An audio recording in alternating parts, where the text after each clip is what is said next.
Hello everyone. Billy. Oh, isn't it wonderful? We've got a bit of free speech. Have we got a free speech zone today?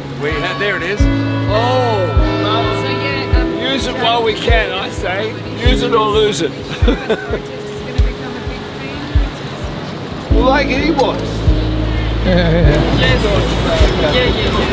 I've got some information to reveal to the wonderful people of Sydney. Beautiful people of Sydney. Look at all these beautiful, gorgeous, wonderful, adorable people. They come from Asia, they come from Africa, they come from Europe, Germany, Middle East. We love them all. We welcome them all, and we all get on very well. And America. But there are people who make money out of wars who are terrified that we're going to get on quite well, you know. So they work like the devil to divide us, to distract attention, to divert our attention from watching what they're doing, which is getting up to a lot of mischief, wiping out farming, trying to criminalise free speech. They don't want the people to know our research. Researchers discover that bombing people in foreign lands causes them to hate us. They have to, surprise. Yeah, these are serious professors, experienced professors. They figured it out, and they're wondering. We're wondering why we have this supposed terrorism if it's not state or state backed, which is probably, well, who's funding it? Well, it shows that we have to bomb them more. Exactly. That is exactly how we figure it out. If it's not working, we just do more of it. Yeah. Until it does work. I've want to say, my personal point of view is if you want to vaccinate the family against propaganda, yes, throw the TV out the window. That's my recommendation. And you might find people that they're trying to get you to hate are actually very nice. We like each other. The people in your meme are very happy about throwing that TV out the window. Listen, I tell you what, it'll be the happiest day of your life, I can assure you. We have to focus on the big picture. That is, if we don't have free speech, we can't criticise government. We can't criticise. Someone's going to be offended with it, or someone's going to say that's hate speech. And the other thing that's very important about why free speech is important, because the hallmark of all dictatorships is they come into power and they basically outlaw free speech to protect themselves, the people, because they're afraid that 99% of people might bite them on the derriere. These guys are getting like 30% of the primary vote. They don't have a right to any mandate. That's absolutely correct. They have no legitimacy. You're quite correct. But no government does, really, because at the end of the day, and this is a plebiscite on important laws, this is what they do in Switzerland. They make a law that people have to ratify. And I think that we need to concentrate on the positive. That's something I believe that we should be doing in Australia. You can't just have one or two cabinet members who control the cabinet, along with the media and whoever's going to make money out of a war, saying we're going to war with China tomorrow. It has to be the public supported, and that's my point of view. That's what they do in Switzerland. They're independent, and they haven't had a war since about 1600, I don't think. Neutral's the word I meant to say, yeah, they'd be neutral. I think that Australia should consider becoming neutral. We can be friends with everyone and have alliances with a lot of people that would stand for us being militarily attacked. That's a different thing, but wars of choice is another issue. Anyway, folks, welcome to Sydney Town Hall Gathering.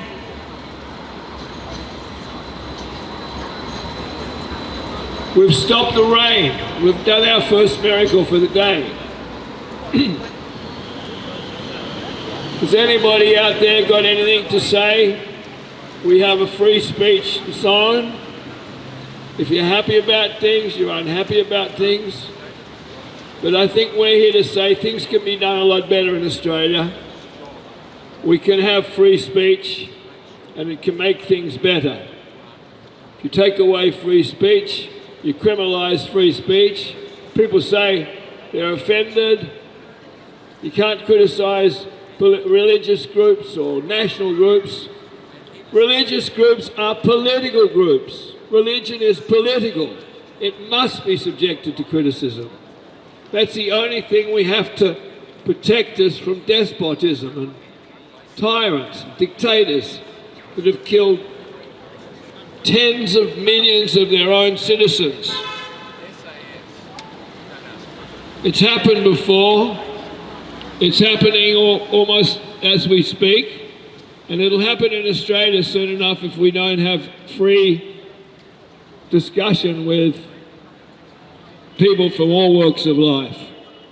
We all want the same thing. We all want freedom, prosperity, and we all want human rights. We want free speech. We want the right to work. We want medical freedom. If you watch the TV, you watch the newspaper, they tell us we're all going to die of COVID.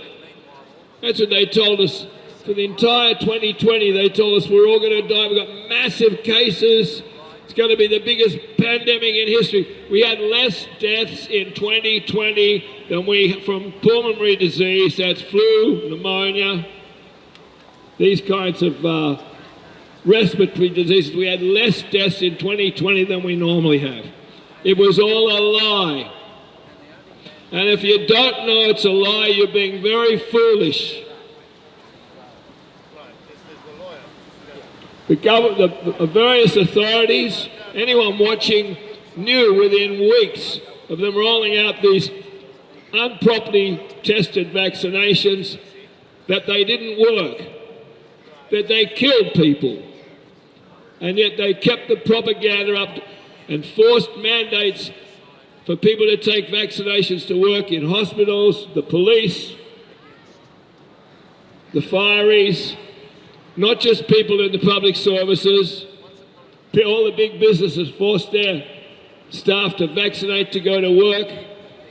I went into my local MP's office to talk to them, and they had a person there behind the glass screen and said, "Oh, you can't come in. Are you vaccinated?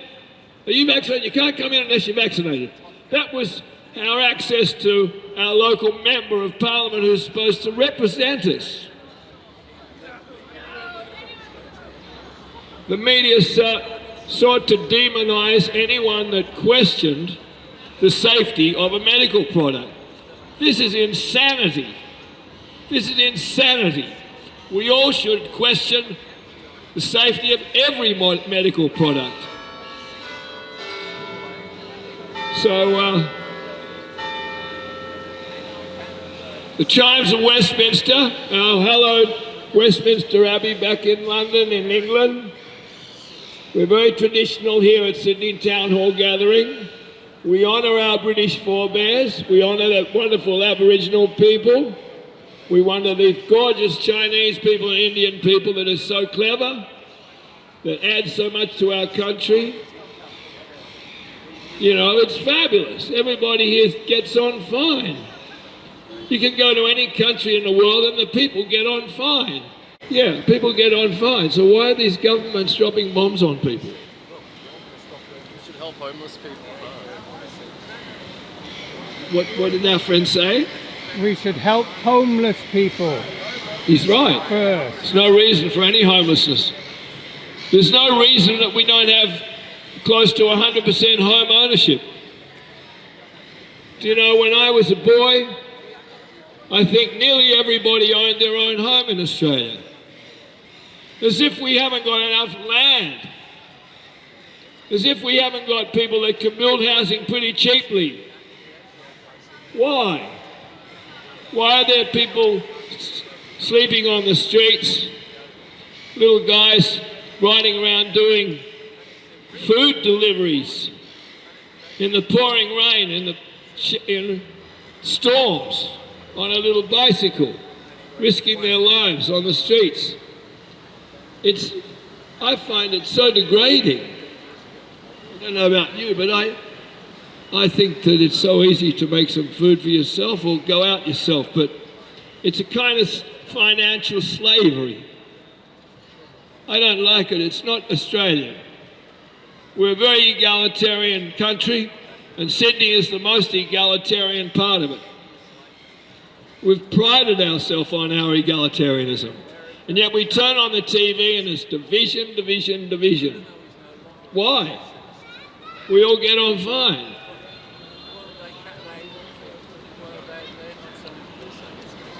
Yeah, I guess what I'm trying to say is we have to question the truth of what politicians say. If we don't, we're fools. Politicians get enormous donations for the military interests, for the medical industrial complex, pharmaceutical industrial complex, stock market complex, huge corporations, foreign corporations, massive, millions of dollars of donations. And these terrible, terrible people that give a lot of these donations give the donations to the both sides of politics. That's tantamount to just saying we're bribing you. And then we want to get the information about who's putting money where, giving it to what politicians, our local member, and then the data, the information's delayed, like the statistics. A lot of the statistics on COVID deaths, COVID vaccination adverse events and vaccination deaths was delayed and delayed, much of it, if not all of it. I mean, this day of instantaneous collection of data and of processing data and communicating it to people, it should be within a day. Our statistics should be up to the day. I think a lot of these medical statistics, don't come out till 8, 9, 10 months later. Is that right, Steve? I think that's right. That's right, I think. No excuse. Same thing with the voting systems. You've got computerised voting systems in a lot of countries now. How can you trust them? How can any of us corroborate that there's been an honest vote? They haven't made a mistake and put 1 million votes in one column instead of the adjoining column. But it doesn't make much difference if they're both arguing the same thing or they're both going to do the same thing. So if we don't have discussion, we don't have dialogue in a friendly, amenable way, we cannot make the country better. And that's why we're here. Human rights, civil rights are about free speech, medical freedom, the freedom to work, the freedom to go wherever you like, not have the police pull you over and say, oh, we saw from your number plates you're from Newcastle. What are you doing here? There have been reports of them doing this in Britain now. There's reports of police in Britain pulling people over and asking them what they're doing in an area where they don't come from. This is the beginning of dictatorship, in my opinion, and we better all wake up or we're going to be living in a dictatorship.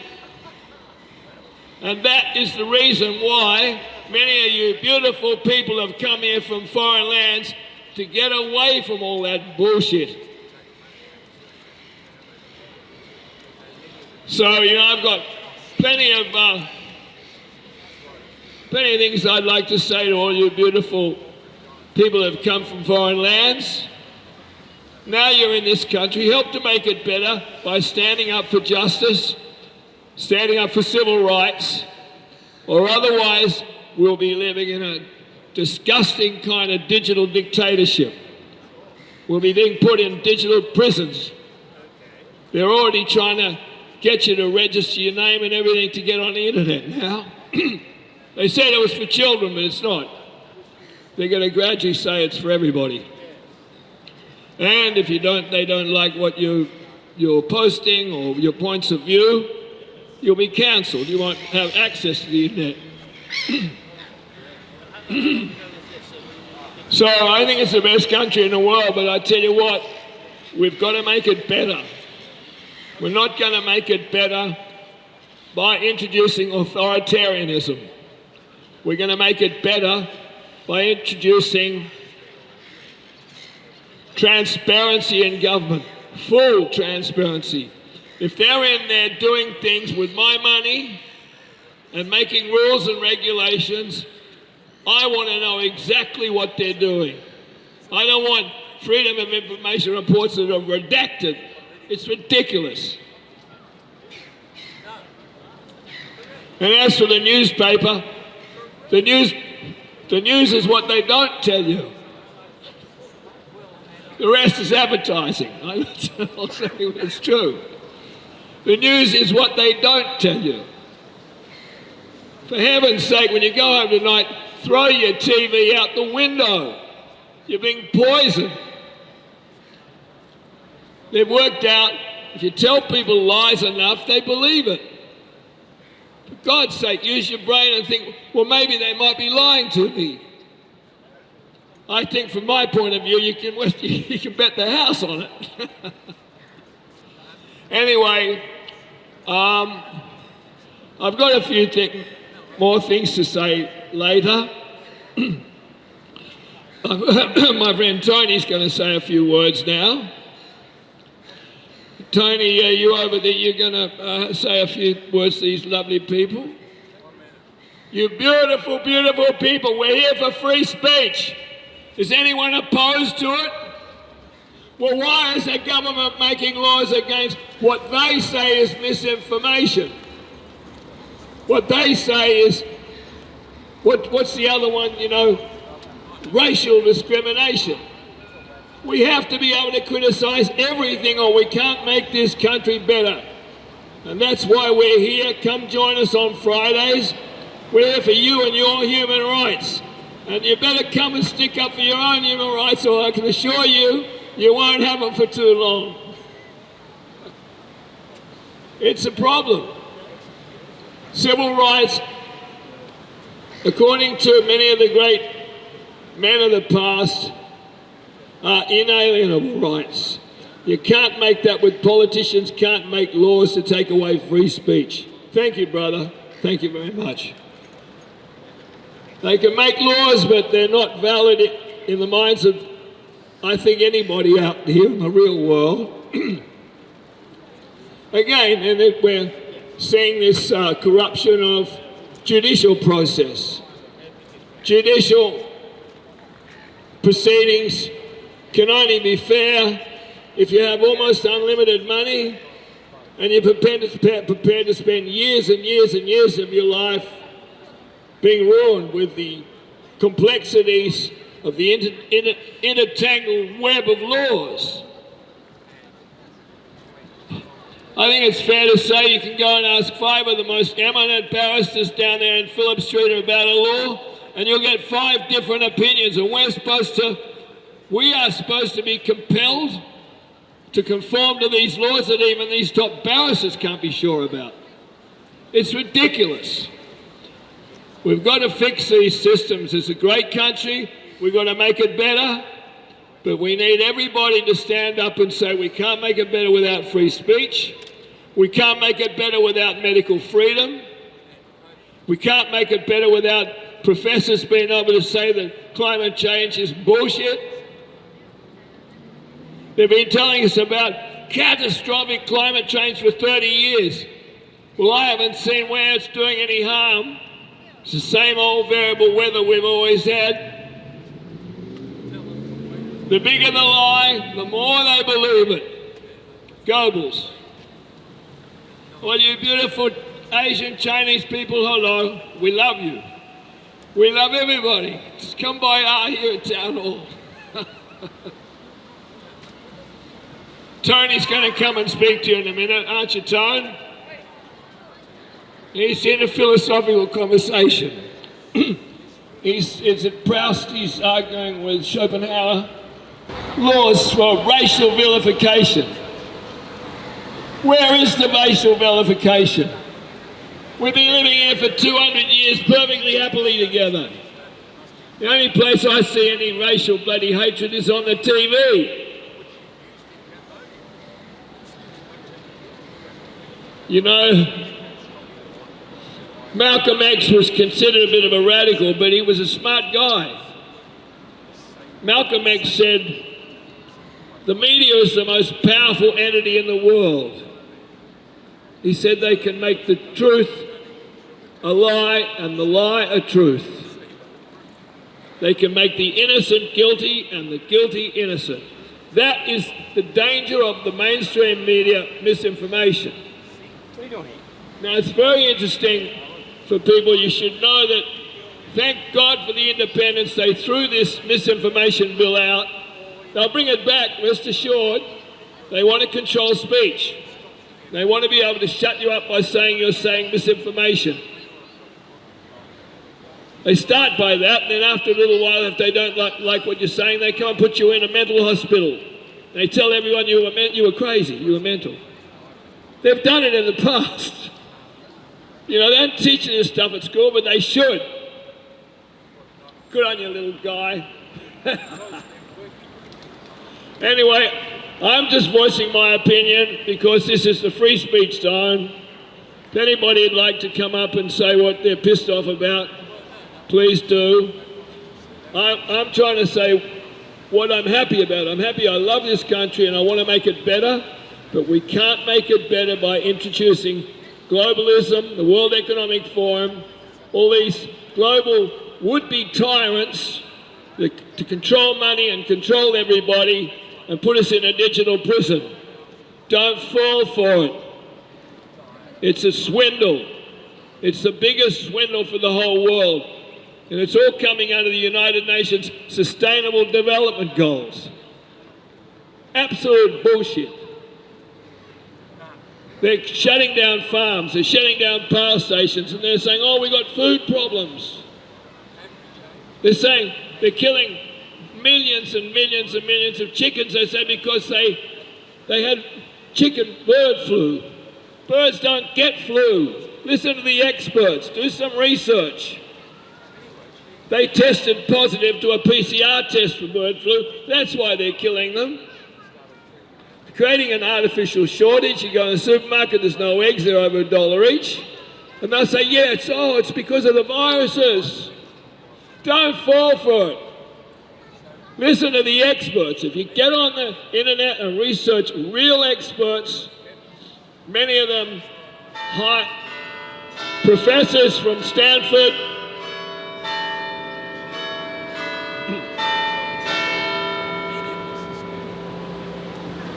God bless old England, the chimes of Westminster Abbey. Oh, we honour our British forebears. You know, they don't like us very much today because we're the poor that got away. Anyway, yeah, so the important thing is if the laws are wrong, don't comply. Don't comply. If they say you should do something wrong, or that's not right or dangerous to yourself, take this vaccination. Safe and effective, safe and effective. How many times did you hear that? Well, it wasn't safe and it wasn't effective. Very much not the case. We had less deaths from pulmonary disease, that's influenza, pneumonia, and they renamed the flu as COVID. Less deaths in 2020 when we're all going to die. Look up the Australian Bureau of Statistics, it's fact. was a lie. Are we going to just sit back and wait till they bring out the next epidemic and jab, jab, jab until we all bloody get some adverse event? Don't trust them. Our job is to hold them to account, not to trust them. I'm not saying, I'm not anti-government, they do a lot of very good things. We've built a very good country. We've got great infrastructure, great rail. We've got great power, roads. We have a very good social medical system, which we're very lucky to have, and also when it comes to people with disabilities.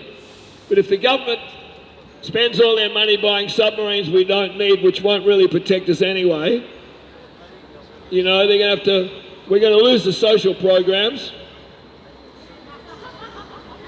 It's just can't be. If we don't have the money to pay for medical welfare, well, they're just going to wind it back and put up the charges, which they're already kind of doing to some degree. Yep, they lie. And once they've lied to you once, you've got to expect they'll do it again or you're a fool. Don't be a bunny. Don't be a sucker. Stand up for human rights. Stand up for free speech. And the next time they try and remove our free speech at law, just remember we have to fight it and don't comply. They'll put a few of us in jail and they'll prosecute a few of us. They'll use lawfare against people like they've done with Mary Costa-Ketis. Mary Costa-Ketis is entangled in lawfare, just like Julian Assange was. 14 years Julian Assange was detained, he was in custody, he was solitary confinement for large parts of that. No charge, no crime, lawfare. 14 years, he ended up in solitary confinement after 14 years with lawfare. No prosecution, no wrongdoing, no charges, no jury trial. All orchestrated. You're going to be next if you don't stand up for free speech. Stand up for whistleblowers. Whistleblowers are very important. They tell us what the government's trying to trick us. They tell us lies the politicians and governments are doing to harm us all. We need the whistleblowers. Yeah. So let's make it better. Stand up for free speech, medical freedom, freedom to work, freedom to travel. They can stick their 15-minute cities you know where. Yeah, Tony's going to say a few words now, aren't you, Tone? Or otherwise, if you're not careful, I'll sing a song. I have a daughter in Germany. She's highly educated, her husband's a lawyer. They're both Australians, they work over there. I said, are you sure you should be vaccinating your little baby, newborn baby and your infants? And I said, I don't think, from what I've seen, there's many people saying that they're not safe. And I don't think it's wise if there's no risk of them coming to any harm from measles. We all had chicken pox and measles. Why are we going to vaccinate everybody for measles? It's ridiculous. You get the measles, you get over it in a couple of days, it's nothing. They want to force everyone to take vaccination. They get the government to pay billions and billions of dollars. It's a scam. It is a scam. They want it, the two ways they're trying to bring in this digital dictatorship is with climate change and with pandemics. You have to protect us from climate change and protect us from pandemics. It's bullshit. It's a money scam. If you don't follow the money you've got, you're not even warm. How much money did Big Pharma make out of these vaccinations? How much power has the government given themselves to control where we're allowed to go?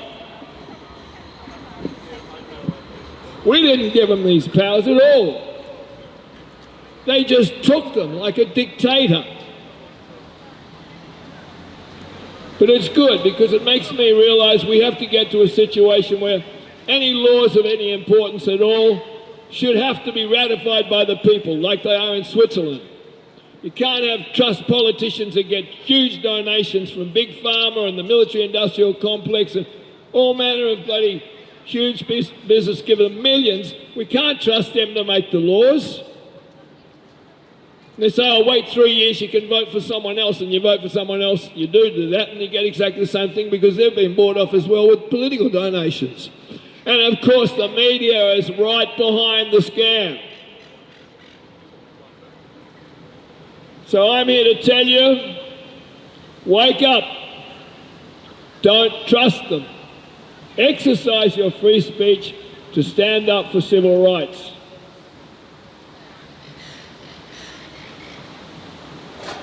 There was a wonderful video made about all of the propaganda around safe and effective mantra being shoved down everybody's throats for the whole of 2020 and beyond. They're still trying to peddle these damn things. They know they're not safe. They know they kill people. It's ridiculous. Anyway, perhaps one or two of you passing by here will catch on, and you'll think twice before you trust the government to stick a needle in your arm when you don't know what the hell's in it, and neither do they. Thank you, brother. Thank you. So Tony's going to speak now. We've got a very wonderful... My hero is here. They're going to have a few words. And just remember, if you've got something to say, we've got the free speech zone. If you want to stand up for human rights, civil rights, hard won by our forebears. Don't lose them. Please do. And if you want to criticise, if you want to support the government's policies of misinformation speech and all that stuff, you want to support the government's position about mandatory injections, if you're crazy enough, but you're welcome to come and make your point of view. I can be wrong, and I'm happy to be wrong. I'd be very happy to be wrong. So there you go, folks. I'm hoping that one of these two beautiful people, you're going to come and speak? Please. Oh, yes. Ladies and gentlemen, I give you Dr. Mai Lee Tren, a heroic doctor who's questioned the rules and regulations of the system. Woo!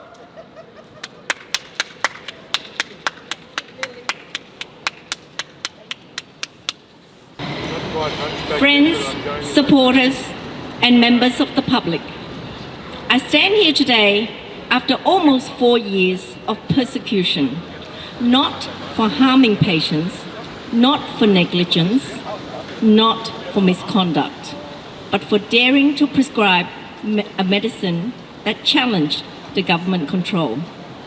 I stand here today because the Medical Council and the Healthcare Complaints Commission have pursued me through unlawful means, abusing their powers and breaking their own laws to silence a doctor who saved a patient's life. Let me be clear, the complaints against me were invalid from the start. One was fraudulent, one was made without patient consent, yet both were used to trigger an emergency suspension hearing. That hearing had no lawful foundation. Then the Medical Council went further. It sat as a judge at my suspension hearing and then turned its own reasons for suspension into a new complaint. That meant it became both the decision maker and the complainant. This is not just unfair, it is unlawful. It is a breach of natural justice, a jurisdictional error that contaminates everything that followed. The investigation, the coercive seizure of patient records, and the prosecution itself. The Healthcare Complaints Commission compounded this by misusing its powers. It seized private medical records of my patients and even my own family without consent, without lawful authority. This was a breach of confidentiality, a breach of human rights, a breach of trust. The very people who claim to protect the public abused the public instead. What makes this worse is that there was never an emergency. The law allowed suspension only in exceptional cases of imminent risk. No such risk existed. No patient was harmed. On the contrary, my treatment, including the use of ivermectin and post-steroids, saved a life. Even their own expert witness admitted that following the official guidelines would have led to that patient's death. So why was I pursued? Because I prescribed ivermectin. Because I stood with international experts who challenged the narrative. Because my actions threatened the political agenda that relied on suppression of early treatment to justify emergency vaccine approval. This is not just about me. This is part of global persecution of doctors, using the law as political weapon. This is government abuse of power. It is not only an attack on me as a doctor, it is an attack on every health practitioner and by extension on every patient. If government regulators can dictate which medicine may or may not be used, not only on the basis of science or patient safety, but on politics, then medicine is no longer free. It is controlled, and it is when medicine is controlled, the people are controlled. To the government, the people expect better. They expect you to tell the truth. They expect you to end the corruption and restore the rule of law.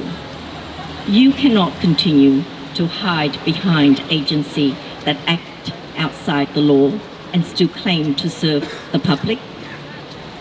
To my supporters, thank you. You have carried me through this ordeal. Your strength has become my strength. Your voices have reminded me that even when institutions fail, the people still stand for justice. I have self-represented in my closing submissions, daring to challenge openly the illegality of what has done to me. I have stood alone before the tribunal, but I do not stand alone here today. I stand with you, the people who believe in truth, fairness, and freedom. This fight is bigger than one doctor. It is about the future of medicine in this country. It is about whether government power can be used to punish an innocent and control the treatment doctors can give and patients may receive. If this can happen to me, it can happen to any professional. That is why I say to you today, don't walk away. Keep the pressure on. Keep demanding answers. Keep demanding change. Justice must not just be done. It must be seen to be done. And together, we will not rest until it is. Thank you.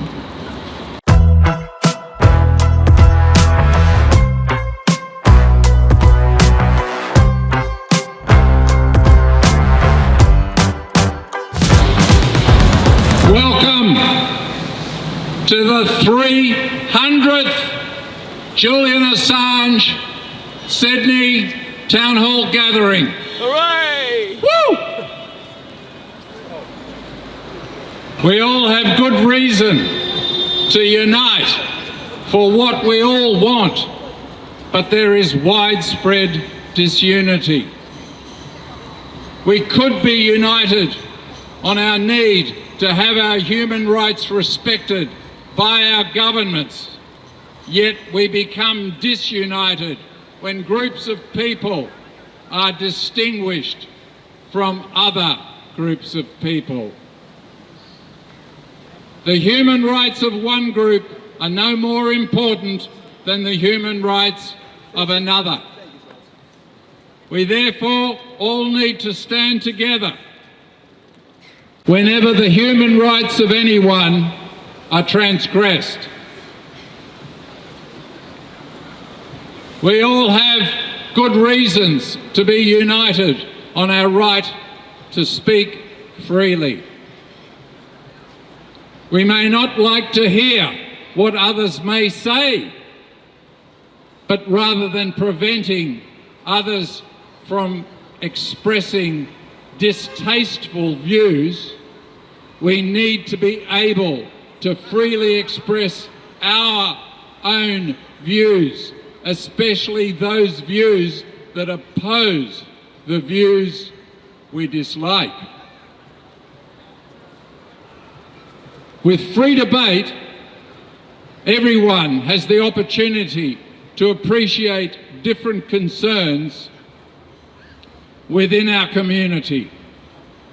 Allowing free debate should help create stronger community bonds and therefore bring us greater unity for the things that matter to all of us. We all have good reason to unite on our right to know and express the truth.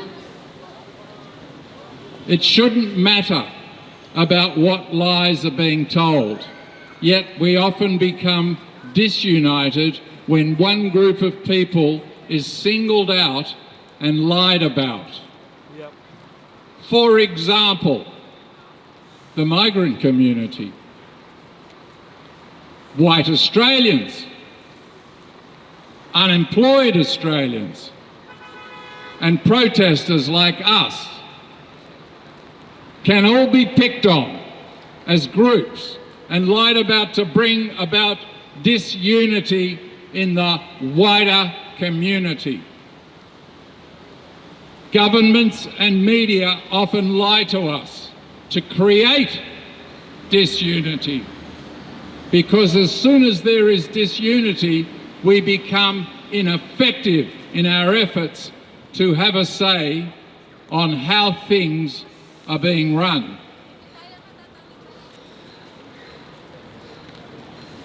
At Sydney Town Hall, we have established a Friday tradition of a free speech zone. We welcome everyone to think about the issues most dear to them. All issues relate to human rights, free speech, and our right to know the truth. Therefore, we can all come together on the fundamental issues of human rights, free speech, and the democratic right to know the truth. The Assange movement continues. Free, free, free the truth. Free, free, free the truth. Free, free, free the truth. Thank you. God bless the Greeks. Socrates, the gadfly. Socrates was the gadfly. He didn't trust anyone. He always questioned. And that's what got him in trouble. Always questioned. Did he trust the government? No, he didn't trust anyone. He questioned. For good reason, wasn't it? They called him the gadfly.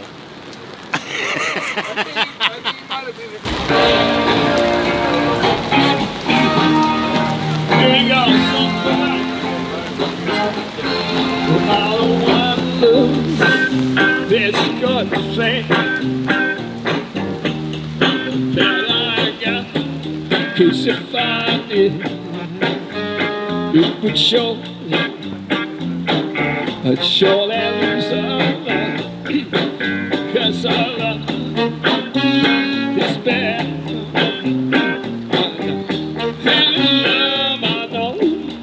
It looks like thunder, love. Oh, you love me, it's right. Think I better knock on wood. Think I better knock.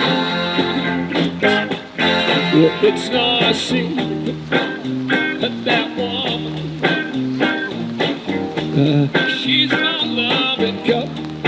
'cause she sees to it. And then again and said just one touch from her, yeah, make me feel so good. It's like thunder, like fire. You love me, it's right. I think I better not homeward.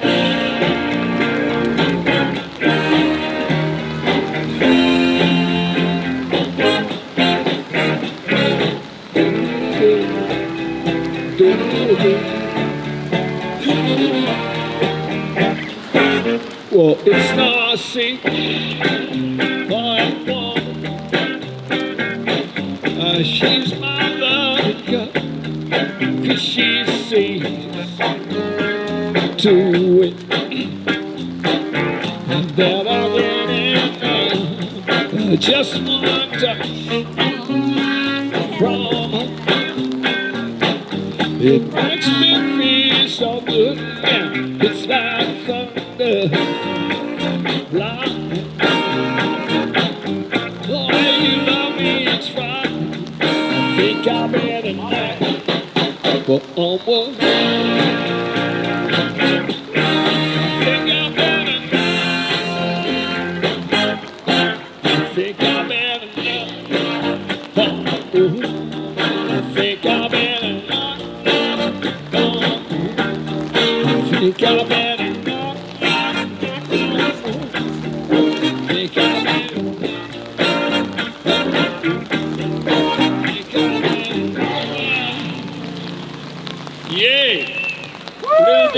Floyd from about 1960.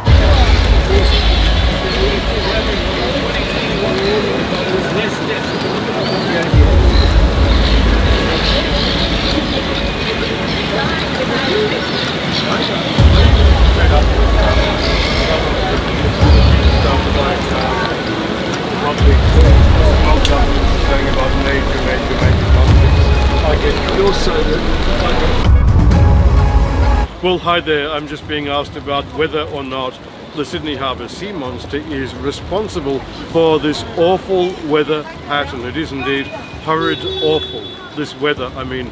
So it's very hard to know. Look up here, we can see the State Street building. State Street building there. We can see that it's a lime colour. So the sea monster, it's now turning blue. So the sea monster has had like a lime martini or something, and now it's changed to a blue Neptunian vodka. So this is the sea monster's dessert. So the sea monster has caused this weather again, and we're all standing in the rain. Not a good thing at all. That's all I can really say.